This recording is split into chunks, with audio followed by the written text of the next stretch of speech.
Elsmarie Beukenboom, voluntário de Stinapa, com o projeto de reflorestação de mata riba Klein Bonaire. Tasina com palma que nós temos na Bonaire, com papiamento também cabana. E nós está bautizando agora aqui com o nome novo que nós estamos chamando Palma Boneriano. E de com passou para que Palma aqui tem somente 25 mata adulto de natureza aqui na Bonaire.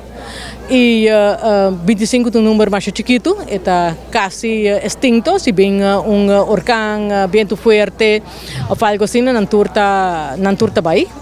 Pues teniendo en cuenta que sei, mas cerca Stinapa, para meeting for 2010 acaba no está haciendo Stinapa está haciendo reforestación riba Klein Bonaire. Después como va a pensión, me sigue hace trabajo voluntariamente para Stinapa.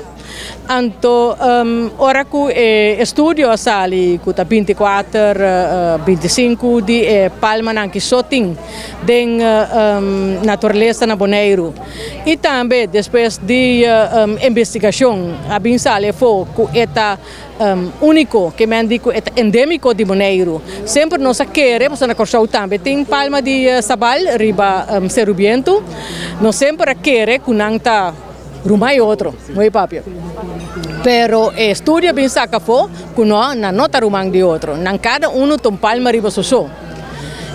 Nan te chama palma de Sabal. Sabal Palm, na Bonaire tem vivienda cerca de estágios Vanep, se chama Sabal Palm, saliendo for de palma nan. Pues dois coisas aí, a ponemi Dunami coragem, dunami smaak e gana para proteger a palma aqui, para a geração que está vindo. E começa com um projeto riba Klein Bonaire, de facto que esse man aqui nós lo planta de 1000 palma e nós lo seguimos pone mais palma riba Klein Bonaire. Para o televidente compreender, a palma aqui está unicamente na Bonaire, botando rond mundo?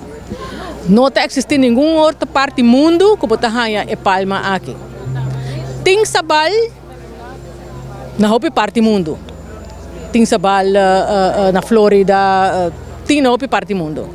Pero o sabal aqui, me nota qual é o nome científico, me trabalho do nave para buscar bem o texto.